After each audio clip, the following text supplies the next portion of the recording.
มาต่อกันอีกข่าวหนึ่งงานนี้สำคัญเช่นเดียวกันเนาะ Lao Fashion Week ปี 2017 หลายๆคนเนี่ยก็กำลังคอยคอยเนาะเพราะว่าปีนี้นี่ถือว่าเป็นอีกปีหนึ่งที่มีความยิ่งใหญ่อลังการซึ่งมีห้องเสื้อหลายกว่า30ห้องเสื้อเลยที่จะเข้าร่วมในครั้งนี้เนาะ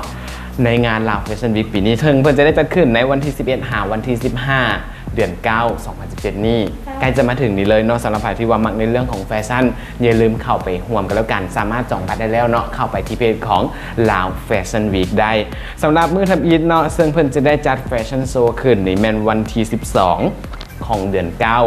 2017 จัดขึ้นอยู่ที่โรงแรมคราวพาซาเองจะมีหลากหลายห้องเสื้อเข้ามาร่วมสำหรับค่ำคืนทำอิฐนี่จะได้พบกับห้องเสื้อของกั้ง Ministry of Silk และนอกจากนั้นก็ยังมีวรวัตแบงคอกแล้วก็จะมีอีกหลากหลายห้องเสื้อและแต่ละมื้อก็จะมีการหมุนเวียนกันไป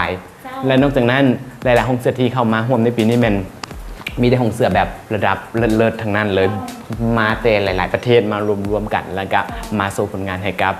หลายๆคนได้เห็นถึงอาภรณ์เสื้อผ้าความงามเพราะว่าปีนี้เด็ดเลิศแน่นอนเนาะกับงานของ Lao Fashion Week นั่นเองเข้าร่วมได้เด้อสำหรับใครที่ว่าอยากจะรับจองปีตอนนี้เข้าไปสอบถามได้หรือว่าสามารถ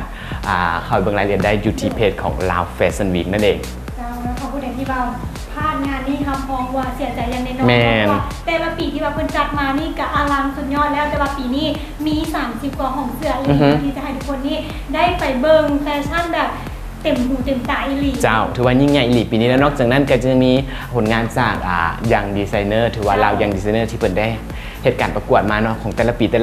สำหรับปีนี้เนาะเฮาก็ยังจะได้เห็นผลงานของยังดีไซเนอร์ที่เปิดสนับการประกวดเนาะในโครงการลาวยังดีไซเนอร์แล้วก็ไปเฮียนฮู้อยู่ที่ฝรั่งเศสแน่แล้วก็ไปเฮียนอยู่ไทยแน่แล้วก็ไปสิงคโปร์แน่จะนำผลงานตัวเองมาออกแบบแล้วก็มาโชว์ในงานครั้งนี้นำเจ้าการที่ลีค่ะที่ตามมันได้ผู้ใดที่ว่า